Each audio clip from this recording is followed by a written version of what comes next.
Awesome. Well, thank you, Ismael, for joining me. And as I mentioned previous to this, man, you've been a legend in the game. You've been in the community of salsa and on the East Coast, Jersey, for a very long time, and made a name for yourself. And I'm originally from LA, and even cats in LA heard your name for a very long time. So it's you made quite an impact in the community. And I just wanted to hear your story, man. How did it start for you? When did you get into it? How did it start? By all means, man, the floor is yours. Well, I'm gonna try to make it short because we're talking about like 30 years of dancing. Right, Um, right. but when I was young, I was basically a b-boy, Nice. and I didn't even know the difference between salsa and merengue. It all Okay. sounded the same to me. Right. So my mother will always try to make me dance salsa, and I just didn't like it. But after a while, like we would go to these parties, and in that era, it was like a mix of hip hop and salsa, because What year was the this? ooh 80s, in the 80s, I think 88, 89? about 87, 88, 89. Wow. So that was the beginning of what the hip hop era. That's the golden age of hip hop as far as where it started. And you Yeah, were right there, New York, New Jersey. You were right there in the heart yeah. of, So when all that started, yeah, that was like the heart of just b-boy life. yes, Wow, that's incredible. That's badass. Wow, yeah. but So yeah, basically, that's what I was, do my b-boy thing. dope. And I remember that we would go to the parties, and we would like I would like tease the guy dancing salsa, because he was the stereotypical Rico Suave looking guy, Yeah. But then I remember, like, my mother would always play the music every day, all day. Yeah. And as I started getting a little older, I started to feel the music. I'm like, whoa, wait a minute, like, it's kind of sounding good to me. So when Yeah. she would go to the store, I would put her cassettes. And then when she come back home, I would take it off so she didn't know that I liked her music, because she would never let me live it down. She would have been like, I told you. And she would try to invite me to the concerts in Madison Square Garden with Yeah. all the best bands. But my mentality was like, I can't go to a concert and sit down. I gotta dance. Right. So I missed out on some very great concerts. And basically, I started to like it more. And then Wow. my mother told me about this competition. She goes, "You have to come." So I was like, "Okay." But by that time, it's when the cat was out of the bag and she knew that you loved the music and you were already kind of dancing already. She knew I was interested. You Okay, know, she knew you were interested. Okay, got it. yeah. Right. Okay. And because she would take me to the dance floor, and then she would just be telling me like, "Llévame, llévame." She's like, "Take me all over the floor." Right. But as soon as she let me go, I was like a 2-year-old stumbling all over the place. Right. Right. And in the competition, um, I was in the balcony, and the first couple comes out, they dance, regular. And then the second couple came out, and the guy had these jazz turns. He had a pedestal turn, but that's it. That's all he had. Then the third guy was this real skinny Dominican dude. And in that era, our clothes was super baggy. Right. So, imagine he was very skinny, he had super baggy clothes, Yeah. and he was dancing to this like very hick music. And I remember I was feeling sorry for him. I was like, oh man, poor guy. I don't think he knows that he's not that good. Yeah.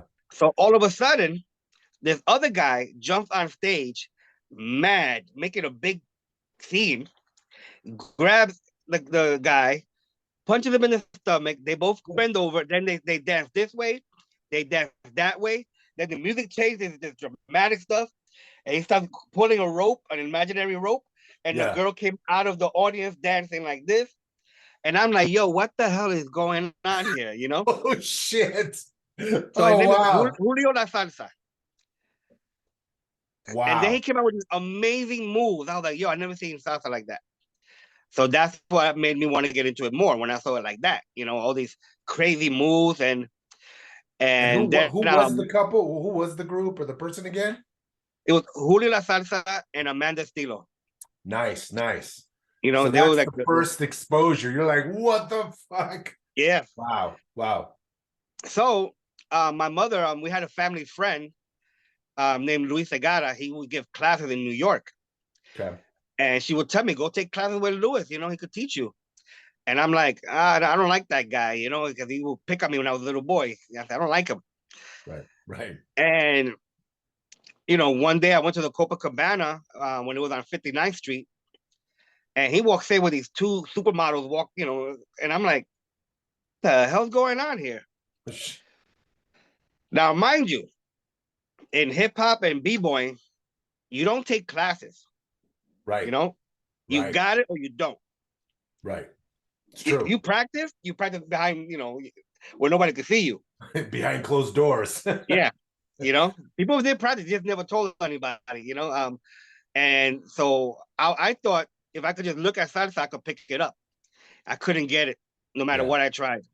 Right. So I had to take classes, but I cannot take classes. I'm a b-boy. I got pride. Yeah, right.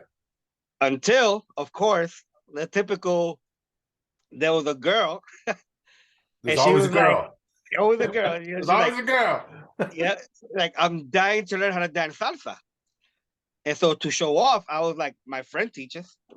She's like, oh my God, I want to go, but you have to come with me. So I was like, oh, now I have to go. My hands are tied. She's forcing me. Right. And then when I went, it was in this very vintage looking dance studio called Fazel's. It was Nice. very, very famous, but you could tell it looked like it's from like the 1950s. Oh, wow. Yeah. And everybody rehearsed there. And basically, I did what he told me. I was getting good at it. I didn't look great, but I could do it. Yeah. And I would never pay Lewis, because he was a family friend. Right. So he's like, okay, well, if you're not gonna pay, you're gonna help me. So he made me his assistant. Ah, okay. Now, mind you, I didn't know how to teach. Yeah. I didn't even know how to get into the step, but I kind of like got forced into it. Right. So I had to like kind of like analyze what's going on here, and I kind of developed my own way because I would ask questions all the time. I'm like, you're teaching me this, but you're doing that. And I started like coming up with my own little way of teaching. Nice. So then when Lewis saw that I started getting better at teaching, Yeah. he would let me take over the class while he would travel to Europe. Okay. So then next I have like 2 different levels that I was teaching. But what I didn't realize at the time is like when things didn't work out, I just went to Lewis and he would fix it. Right. But I had to learn to be a good teacher. I had to learn to be patient because in the beginning, oh my God, I was a horrible teacher. Like if I could go back in time, I'll give them their money back. Yeah, like what was it because of the patience and just people trying to pick up the moves and everyone is different in the way they learn? It was like I would laugh in your face. That's like when and I'm not talking about ha ha. I'm talking about like this, like You're yeah, a straight up clown, right? yeah. Right, I'm not a professional. I was just a regular person. And then I was like, oh, maybe I shouldn't laugh at people. I said, let me try to be more professional. And I started to be more professional. And then Lewis, we started performing. Yeah. And oh my God, Lewis would do the choreo, and like 20 minutes before the show, he would change some of the steps. And everybody would lose their minds. And I can't work this way. I practice this. And they always ask me, how come I'm always so calm? I go, well, I'm going to go out there, do my best. If I pull it off, I pat myself in the back. I'm like, oh my God, I did it. It's like a challenge to me. Right. I'm very competitive. But if I mess it up, I could just be like, hey man, you changed it last minute. I'm not a professional, It's your fault. Right. Yeah. So like I've done. Thank God there was no social media back in those days because they would have had a lot of material on me. You know, a lot. I'm talking about a lot. And Yeah. I remember at the time Jenny Rivera was like the king of salsa. Yeah. And that's another thing that got me into salsa more because he was my age. And I was like, wow, like he would be singing. He just moved one shoulder and hundreds and thousands of women will go crazy. Yeah. It's true. Right. So so Louis says, yo, we're gonna dance for Jenny Rivera in this arena. And I'm like, yeah, I want to do it. And I remember waiting for so long. And finally, he's like, go. I went in dancing the crossbody lead and I looked at the audience to see if they like what I'm doing. Mind you, Jerry's over there. I'm right over here. When I looked at the audience, all of them were looking over there. I only saw one girl look at me like this and went back to Jerry. Oh, damn. Yeah. But then when I went outside, the girls, they thought I was his brother. Oh, okay. Okay. Because when I was younger, there was we kind of look alike when I was young when I had hair. Yeah. And everybody in the corner started giving me hugs. Like okay, I like this. Yeah. Next thing you know, Luisa got has a gig to do a TV show here. So I'm like, if I'm gonna be on TV, I'm gonna practice. And I practice the turn patterns, practice the turn patterns. Yeah. No, I of get to the course. TV station and they go, yo, we have a surprise for you. I go, what? You're doing a solo. I'm like, I don't want to do a solo. I didn't practice solo. I'm not good at solos whatsoever. And he Oh, goes, well, shit. your partner left because they didn't let her husband in the studio. She's like, well, if he can't come in, I'm leaving. And she left me. So Oh, rather than giving me the dignity of sit this one out, and Lewis always does things last minute, he's like, okay, the two couples are gonna go do the routine. They're gonna come back. You go in through the middle, you do your solo. When you hear the timbales, you get out. yeah. So the couples went in there, and my part's coming, and I'm coming like I look like I was all over the place.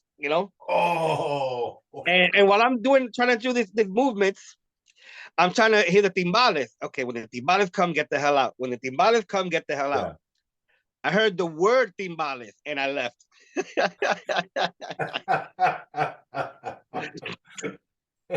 Oh, damn. Yeah. So it was a lot of things like that I would be put on the spot a lot. So I got used to it. Yeah. And then a lot of students like the way that I teach. So I was like, I think I'm ready to like start teaching.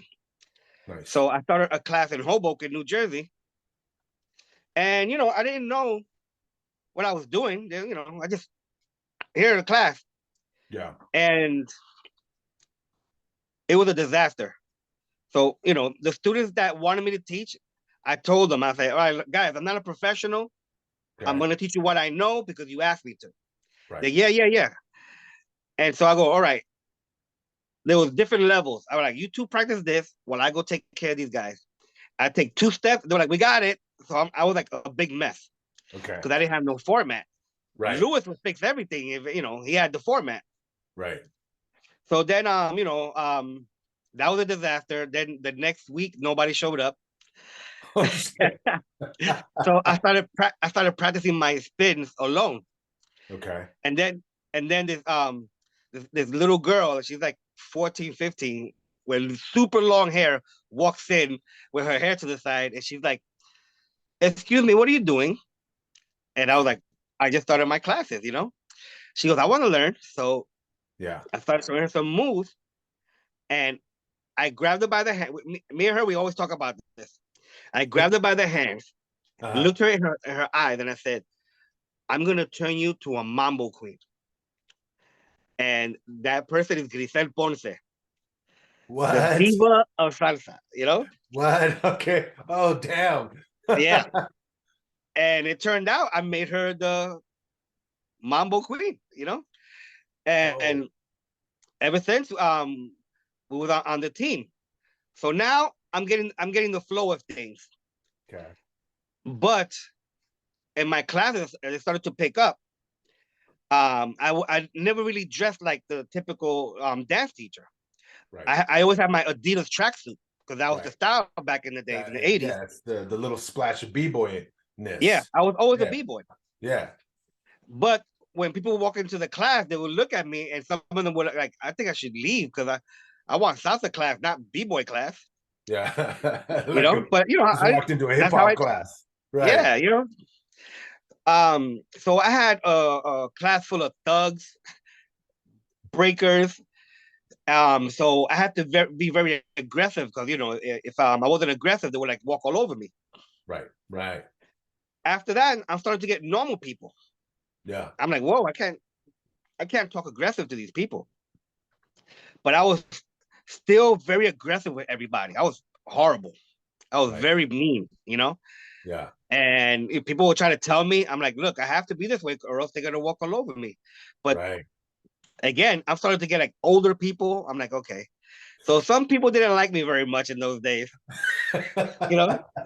But I could see what you're saying though, because Yeah, you're used to the b-boy world where there's a lot of aggressiveness. People are just battling each other. yeah, People are talking smack. They're going back and forth. So you have to hold your own. And then suddenly you have a group of normal people that are not a part of that world. You kind of are still coming at it, and they're like, "Whoa, what the yeah. fuck?" Yeah. Exactly what happened.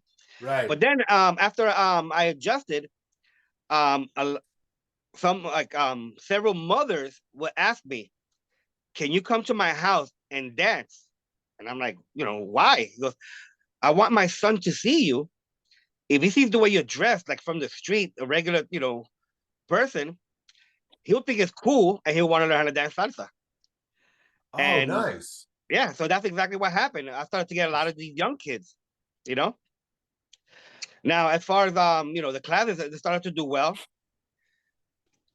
and I was still performing with Luis Segara, and I also went to Eddie Torres. But there was a thing here in the East Coast that um if you were Puerto Rican, we all looked alike. We all dressed Right. alike. Right. We looked like a bunch of twins, you know. It was Right. the law to have headphones, you Right. know, and I always wanted to stand out. So I would like dress weird. So when I started dancing, I didn't want to look like everybody else because everybody knew whatever you know, I know. Right. So it all came from Eddie Torres, you know. So Eddie Torres would go to that teacher, to another teacher, and it would trickle down to us. Right. And I'm like, I don't want to look like everybody else, You you want know. to So stand out. then I went to Eddie Torres' class, and I asked Eddie. I said, Eddie, you know, you're the Mambo King. You know, you're on top. I go, who do you look up to? You know, he goes, Oh, great question. yeah. He said, you know, I like people that are original.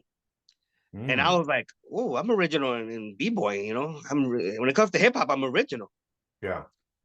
Now I have two sisters, and I would try to make up a turn pattern with one of them Yeah. in the middle of the night, and then wake up the other one and see if I can lead it.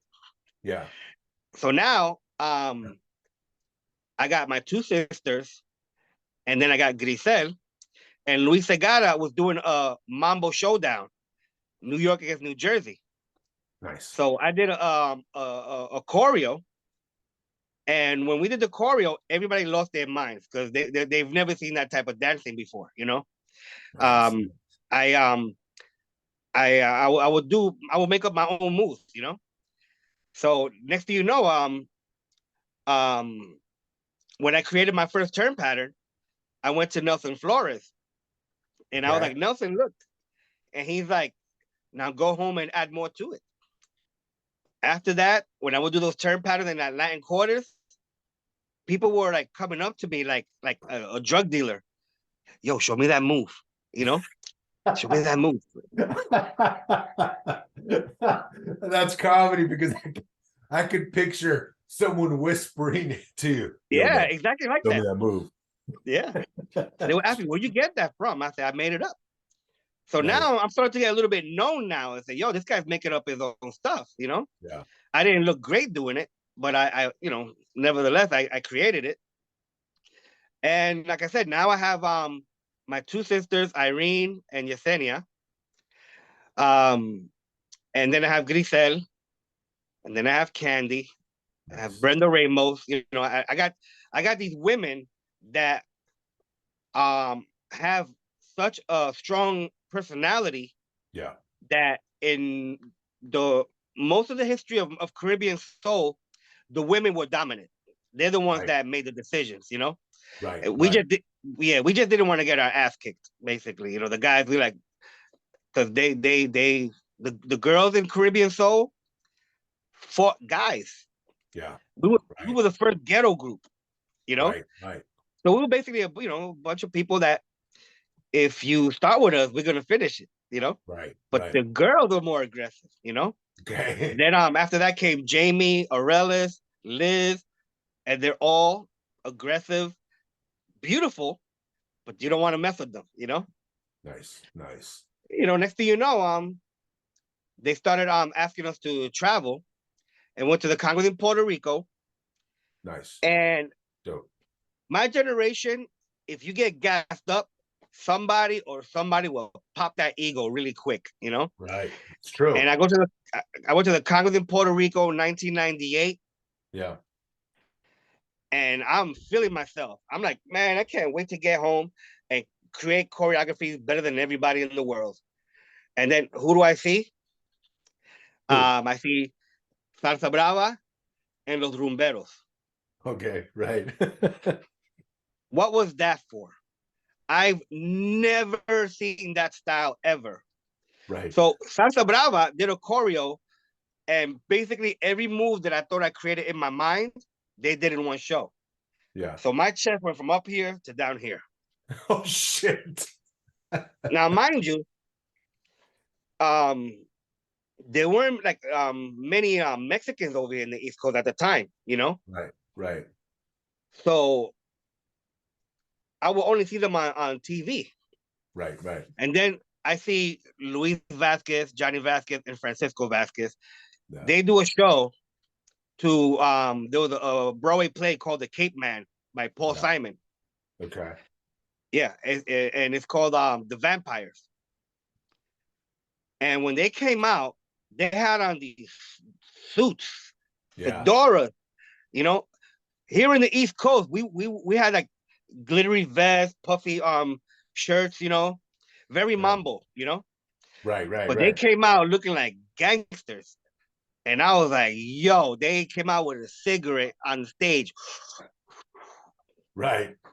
And then what pissed me off was that song I had a year sooner because Oh.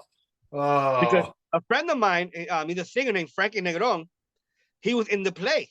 Yeah. So he was showing me the songs, and you know, and it was like, well, did you bring me my money, my cab fare, Yeah. my new shoes? You know, I'm like, Right. yo, that's too gangster.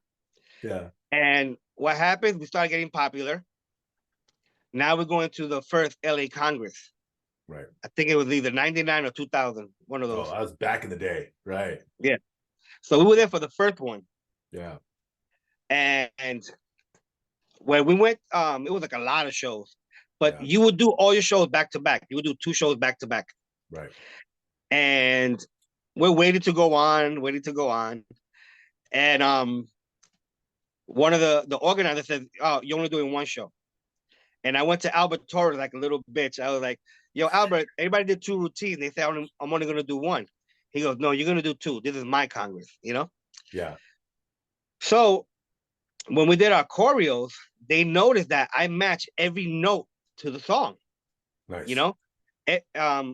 When they had timbales, I hit every note, Every note. Yeah. every Yeah. note. And people would accuse me of listening to the song a million times. You know, I'm like, no, you know, they played in the clubs all the time. You know, Yeah. Right. timbalero, cuero nama, all that stuff. Right. And what I would tell people is like, I didn't create that style. I was just the first to do it in the congresses. You know, Right. but Right. over here it was Julio La Salsa and El Niño Prodigio that would do it. Mm. Mm. The Dominicans in the East Coast had their way of dancing, were more theatrical. Right. and the Puerto Rican was just straight up hard salsa, you know. Right. Right. So I'm around both. So when I started doing that at events, people were like, oh my, I never seen people match every note. Yeah. But again, the reason I would match every note, it was so that I don't forget the choreography. I forget Right. every choreography, you know. But if it matches the music, it's a less chance I'm gonna forget, you know. Right. And then you can also argue that the more you know the music and the breaks and the notes, it correlates with becoming a better dancer. Because you know the breaks, you know the songs, you know where everything, and it just looks better in a performance, in a choreography. It just looks badass when you know Yes, everything in the song. yeah. So the LA Congress, that's what we would debut our choreographies, which I I probably saw you there because those are the years that I first went to the LA Congress. Like, yeah. yeah, I Now probably see you. now mind you, again, Wow. remember we were like kind of like little ghetto. So the first time we're flying to LA, you know, at the time if you went to Virginia, I was impressed. Now Yeah. we're going from one side of the country to the other side, Right. and we're on the plane acting crazy. We're like, oh my God, we're going to the other side of the country. The ocean's gonna be on this side instead of this side. Oh my, we're going crazy. Oh And shit. then Right. Right. yeah. And then somebody on the plane was like, be quiet. And we all stood up. Who said that? And the whole plane is still, you know? But LA, we debuted all the time, you know. I should have not debuted because it was kind of like rough, but we always did like, pretty good most of the time. Yeah. But at the same time, I will show up to the LA Congress with the choreography half done. Oh shit.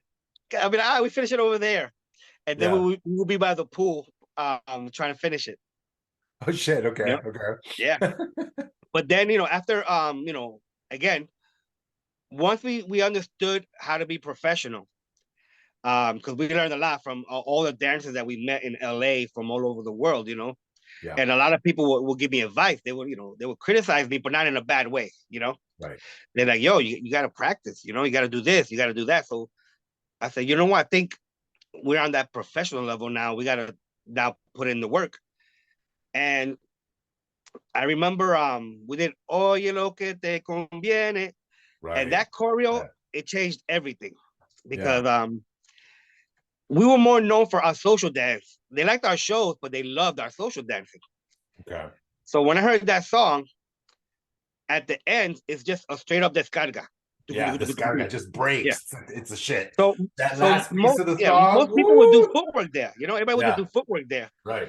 I decided to do back to back turn patterns, which wasn't done back in those days. It was just turn pattern, stop, turn pattern, stop.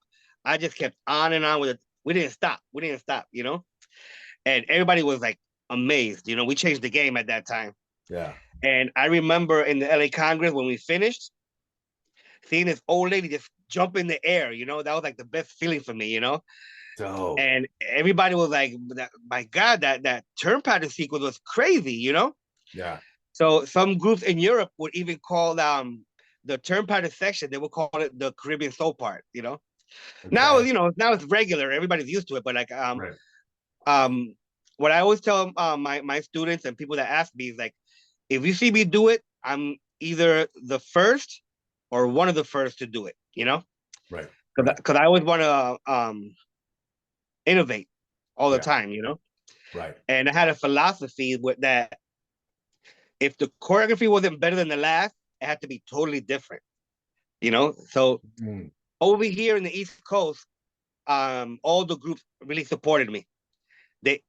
When I got out of hand, they put me in my place, Right. and they would tell me that, like, Ismael, look, you're very different.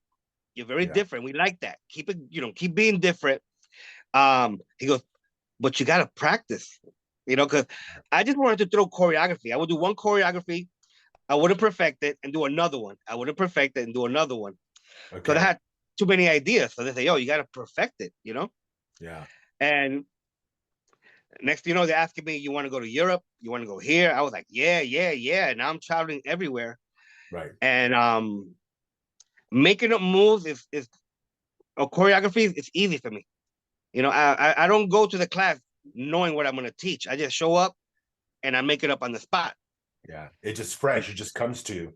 Yeah, Yeah. because I tell people basically if you have all the rhythms of salsa, bomba, plena, guajira, guaracha, Mhm. all these Mhm. rhythms, and you match them, you could do anything. Yeah, absolutely. So yeah, so now we're getting more and more popular, and then in Puerto Rico, that's when the website, if it's not the first, it was one of the first, salsaweb.com.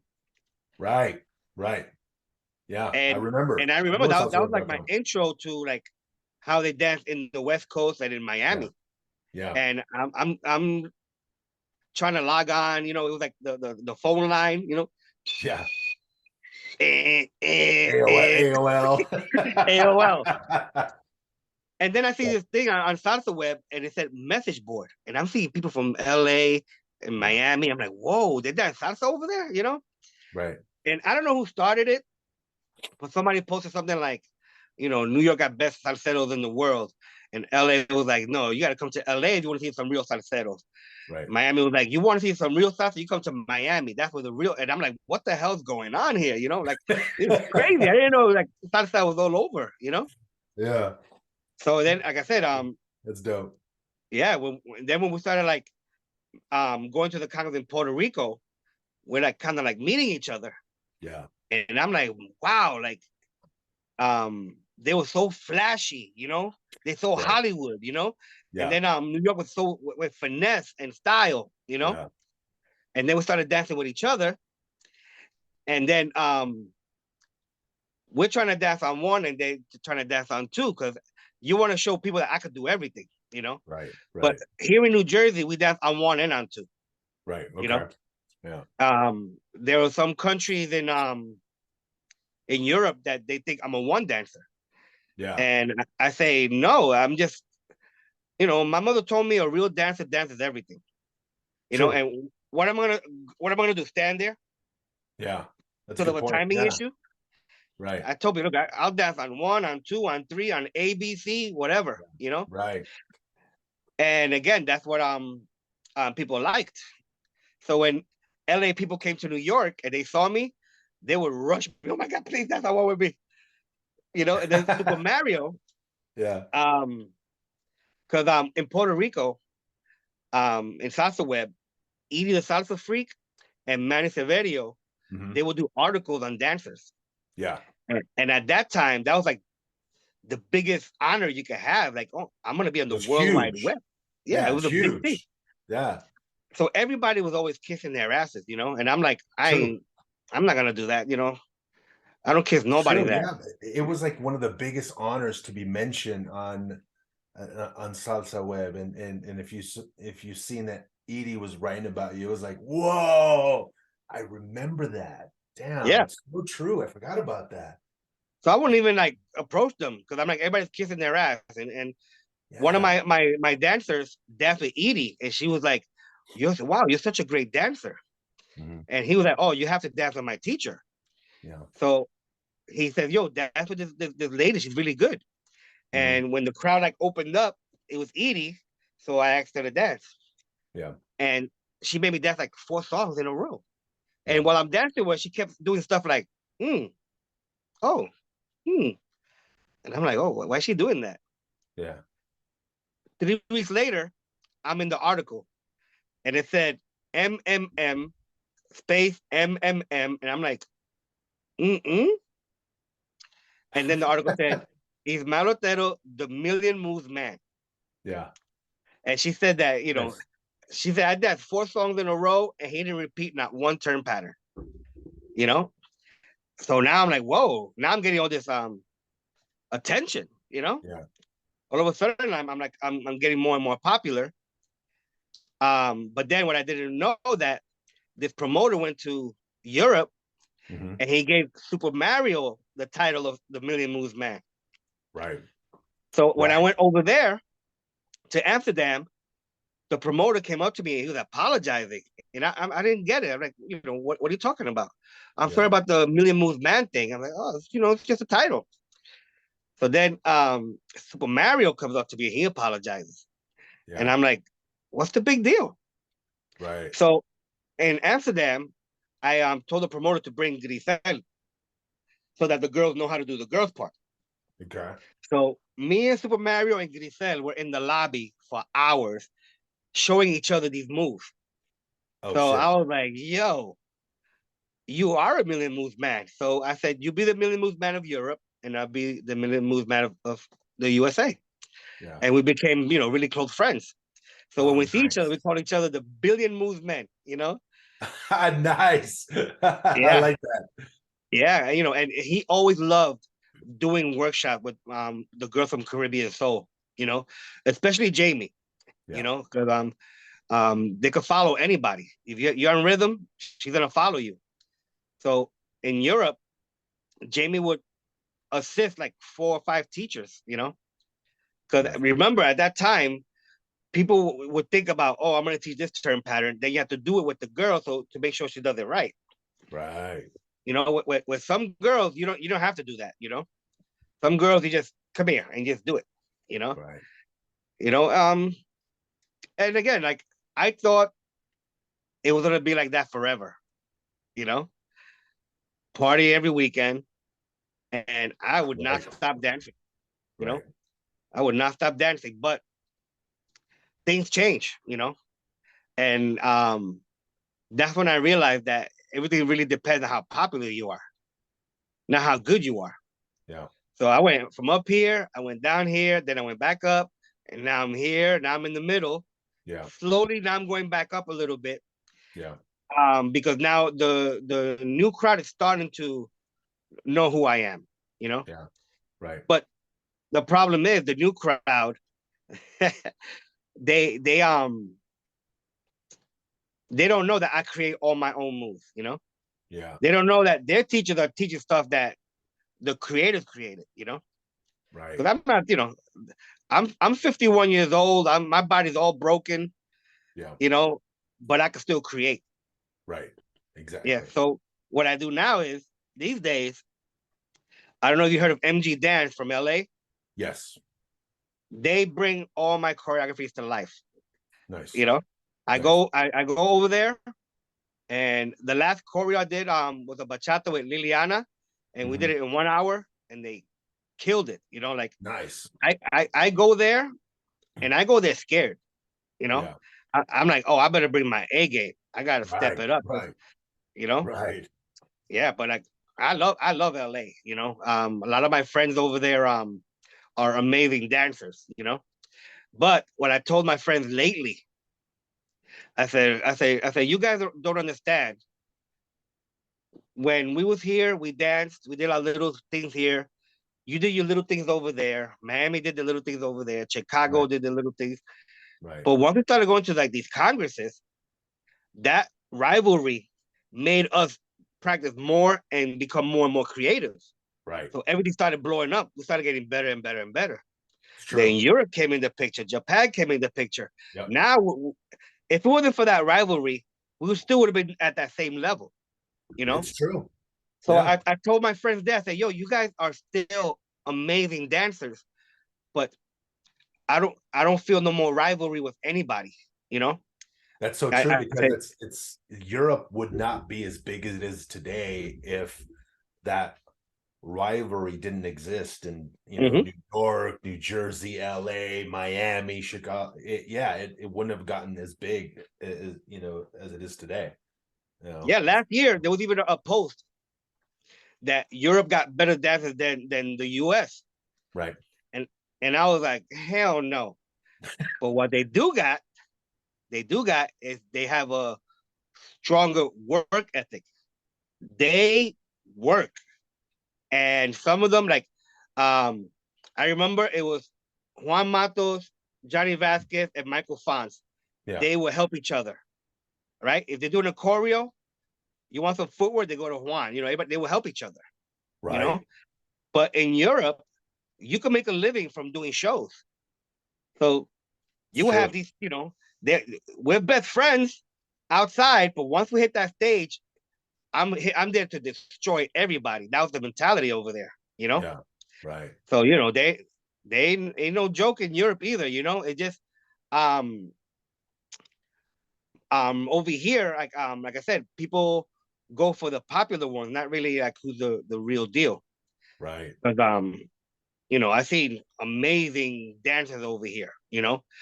Um, and then to top it off, now my daughter is dancing with Iroko, Okay. Okay. and when she was young, she would come to class, and when it was turn pattern, she would go into the office because she didn't want to dance with the icky older guys. Oh, right. So in my class, she would come out and then she would tell me, she's like, Daddy, I'm gonna look at that fool you just taught 2 times. If I do it, you got to give me $20. And she would pick it up like that. And then I tried to make her be on my team. She did a little something, but it wasn't her thing. And I Mm, told her, I said, one day you're gonna come up to me and you're gonna be like, I want to do this professionally. But I didn't want to force her. yeah. Right. So one day she came up to me. She goes, "Okay, Daddy, I'm ready." And I'm like, "For what?" She goes, "To dance professionally." And Nice. at that time, I was in my office, and Melanie Castillo was preparing for the summit in Miami. Okay. I Okay. said, "Look, Melanie's over there. Go talk to her." All I remember is she went out to Melanie. They spoke. Melanie showed us a move. She's in the competition. Oh Melanie put shit. her in the middle. They go to summit and they win. Nice. Then she comes back. Fuck yeah. Me and her start doing some choreographies. Um, we went to Sweden, and after that, my daughter fired me.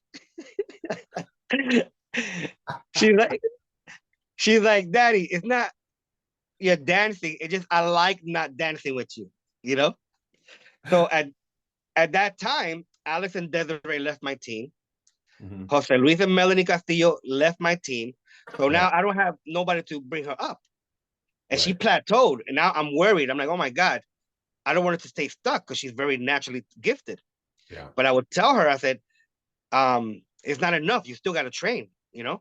Right. Right. So we was driving one time and we was like joking around, like we should post on Facebook what team should I put her in. And she liked Huracan and she liked Iroko. Okay. So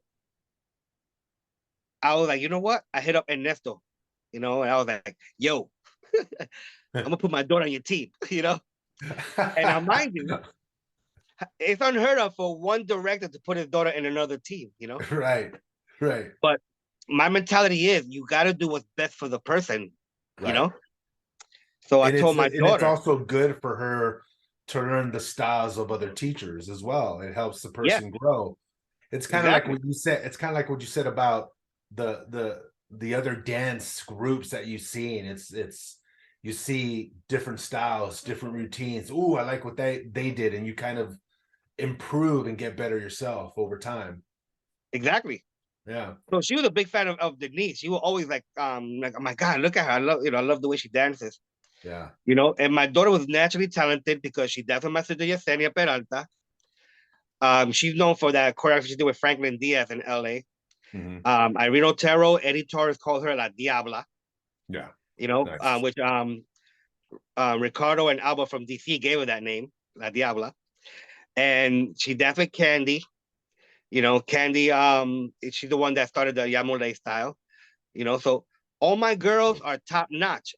So my Dope. daughter was around them, you know, and then she's hanging out with Jamie. Jamie could follow anybody. So she had that naturally. Yeah. So when I told her, I said, yo, and let's just say you're gonna rehearse with them Tuesday, she couldn't sleep the night before.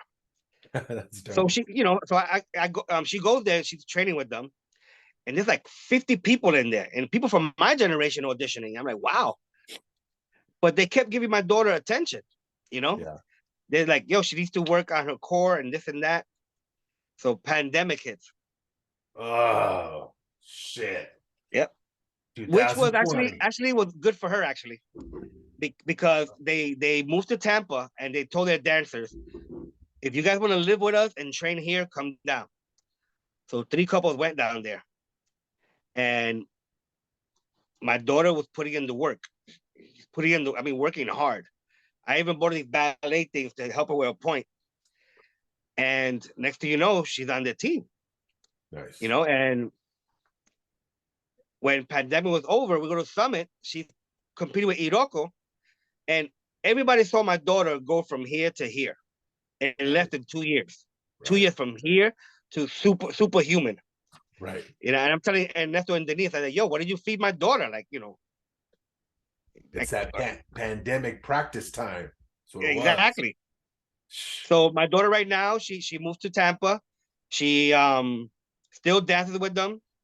That's her Nice. family, and thank God, because um I told her a lot of groups, people get into them just because they're the flavor of the month. I go, Popularity as well. Popularity, exactly. flavor of the month, like you said. Yeah. Right. But when you find that family, you gotta make sure that I think because in when you're in a dance group that's like a family, you're gonna argue. But rehearsals is still Monday, Yeah. you know. Me and Grisel and everybody on my team, we've argued, we've cried, Right. but there's rehearsals on Monday. Yeah. A lot of these new dancers, they get one too little argument, they go to another team. You know, Yeah, that's true. Yeah. There's no, a lot of that family element is not there. They yeah, just, there's just a bit of drama. Screw you guys. I'm going over here. Yeah, yeah, that's a good point. Yeah. Oh my yeah. Even God. when I was dancing with Shani, me and Shani, she was my girlfriend for like 3 years. Um, when we got into arguments, we made sure we still did the shows, we still taught our classes. Just in the hotel room, she was on her side, I was on my side. But Yeah. the classes have to be taught, the shows must be performed, you know, and that was the mentality, you know. Yeah. And again, now the teams these days that still have those work ethics, those are the ones that are still making noise, But the It's difference, yeah, it's that work yes, ethic, like you said, man. It's so. And your daughter, when she was going over that pandemic practice time, and she became like from a baby beast to a beast. What were you doing during the pandemic? Because I know you were shut down too. I mean, you did you even get to teach? Was it more privates, or it kind of affected everywhere? How you know did it what? affect you? I met this dancer named Charles Espinoza. He Yeah. does Brazilian zouk, hip hop, reggaeton, house, every type of dance. Oh, nice. And one day he asked me to film a dance clip with him. And next thing you know, during pandemic, we were always together.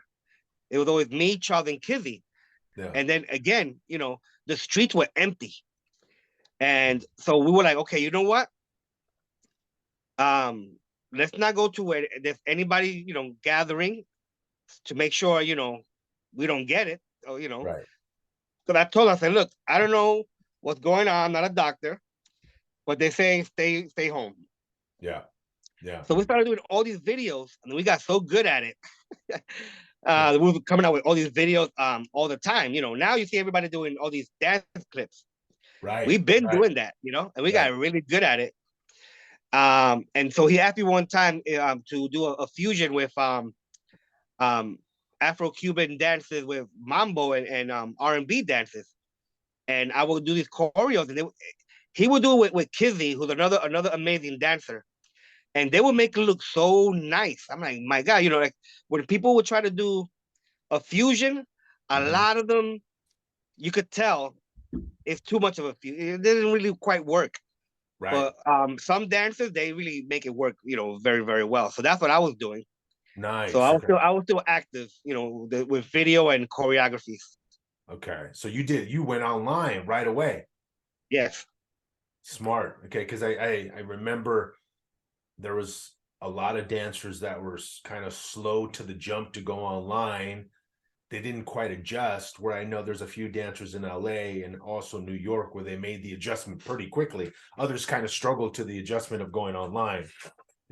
So, but okay, that's awesome. So you went online. That Smart. made me laugh though, because right before the pandemic hit, you got a lot of dancers, their heads are getting big, they're making all these demands, and once pandemic hit, they were like, We accept donations.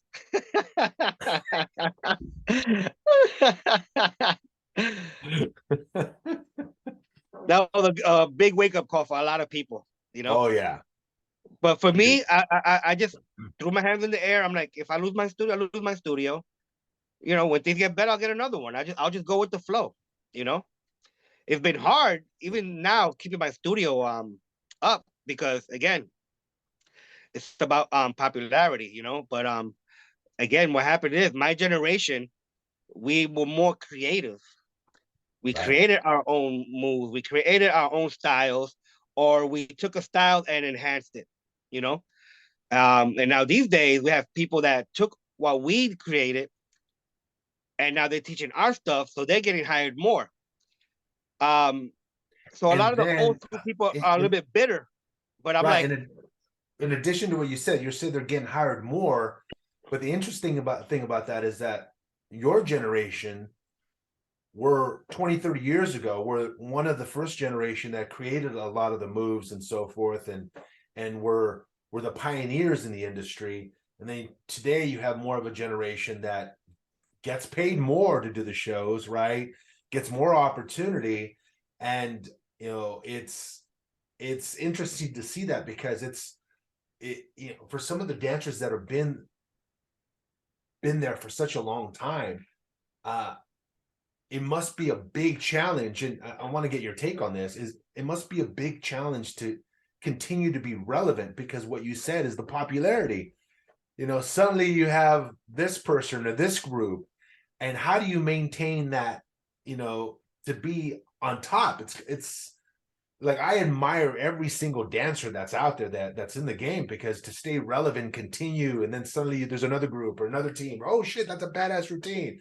Now the attention, the shiny ball of the people's eyes go to that particular group, or yes. so So yeah. like I said, it's I blame everybody, because um, the people don't know they don't follow. You know, before you, people will follow you because they know a lot about you. Right. You know, but the promoters now they have all these bills they got to pay as well, Right. so they got to go with whoever's popular. Now, the perfect example I could give you is Frankie Martinez. Right. Back in the days, you wouldn't see Frankie nowhere. And that's how you got hired more. Everybody else, we were too accessible, you know? Right. So, Right. you know, he was like Michael Jackson, you know, he's like, yo, you know, you don't see me too much. That when he showed up to line quarters, everybody's eyes would get big. And So then now, everyone would go. It's yeah, like, what? Right. yeah, exactly. So Right. now That's true. you have to be on social media. So now if you look at Frankie Martinez, he's all over social media now Yeah. because he has a business mentality. You Yeah. know, a lot of the people that are being successful, they're doing the business side. You don't really see them much on Facebook. You know, you just see them every now and then when they're bored. You know, but they're handling their business. Yeah. You know, um, and that's the thing that now a lot of promoters, when you want to get hired, they go to your social media, see how many followers you have. That is fascinating, because I was going to ask you that, like back in the days, the early days, 20, 30 years ago, it seems like, and I remember those days, that if you had a badass routine or a badass group, you can get hired, even, Mm-hmm. within that generation. But as the generations change and you have more people coming in and then people leaving, then now with technology, everything is shifted now. So to become a, a successful dancer, or to have a group, you have to have now a big presence in freaking social media. Now it's almost like a given, Yes. at this point, so it's like, it's crazy.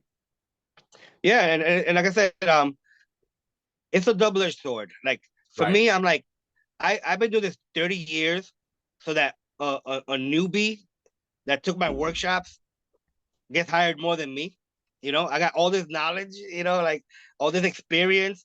Right. Um, and there's people out there that are even more knowledgeable than me. You know, DeLeo Yeah. Thomas, Eddie Torres still around, Nelson Flores. Yeah. They're all the pioneers are still here Yeah. Right. with an immense amount of knowledge. You know, Yeah.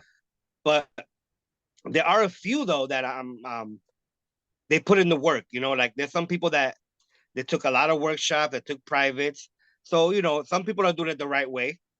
But again, like um, I remember in the New York Congress that just passed by, I saw Jason Molina. He killed it. I was like, my God. And then Franklin Diaz, like all the old school people Yeah.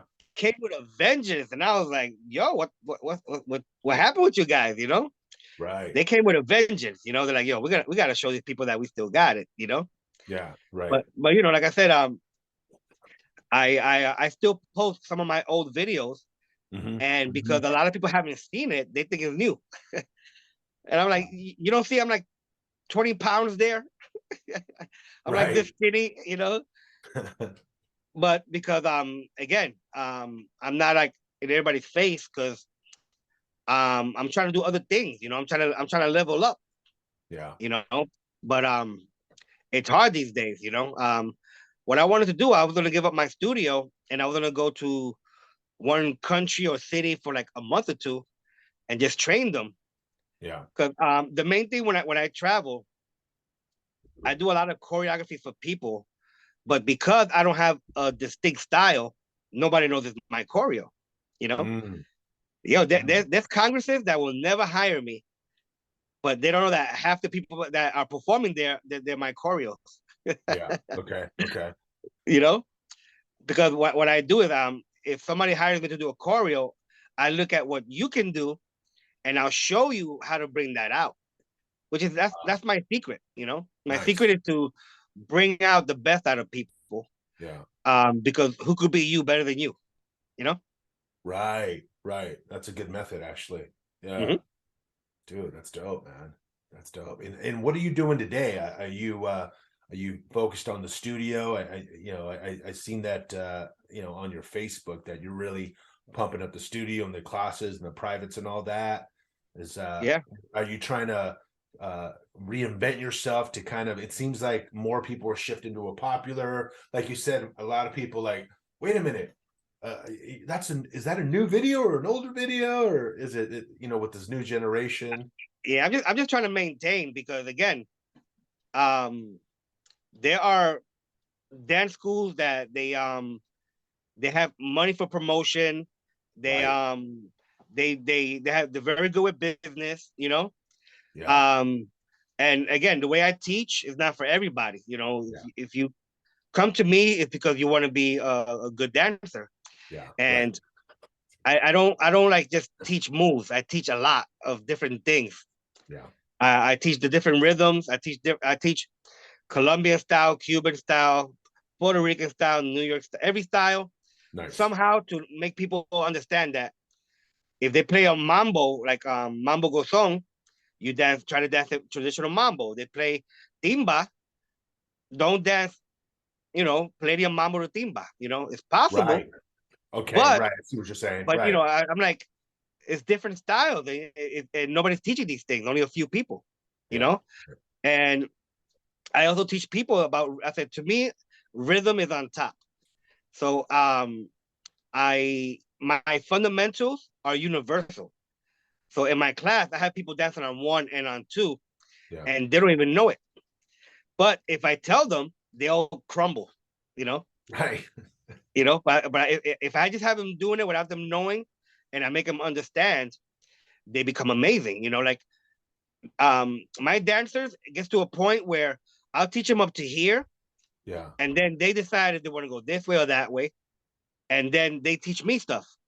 You know, Alex Right. and Desiree, they didn't want to do bachata, Hmm. but I made him do it, and now he's like the most copied bachatero in the world. You know, Nice. and like I said, um, I showed him how to be him. You know, Nice. and once you're comfortable with what you're doing, you create your own style, your own move automatically. You don't even have to think about it.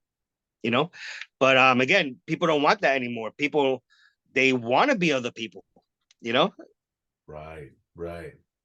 Yeah. I'm That's like, so yeah, true. I'm like, yo, I say, yo, if I could do it, you could do it. Yeah. You know, just believe in yourself, and the rest is just practice.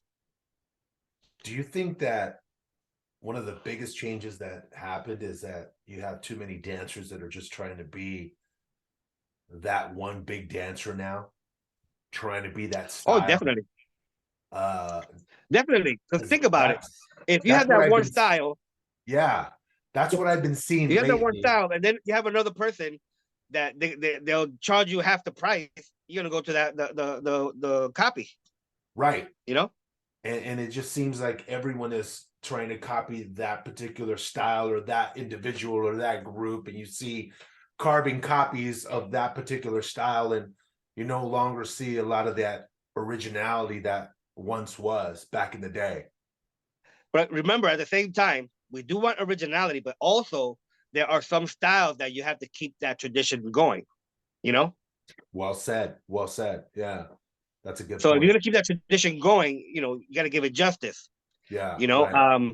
like for example, Santo Rico started, and then Santo Rico came out Yamule, Yeah, and after a while, Yamule changed the style a little bit, and now you could tell the difference between Santo Rico and Yamule. And right, after Yamule came Sapphire, they right. tweaked it. So it came from the same place. They kept the tradition going, but they did it in their own little way. But they That tweaked it. So, but when you tweak it, it exactly, becomes better and it grows and it changes a little bit. mm-hmm. Yeah, Exactly, which is a good thing because that's progress and it's growing in a different direction. Yeah. exactly, So, while still maintaining the tradition. yeah, that's dope. That's dope, dude. Well, dude, what where can people find you, man?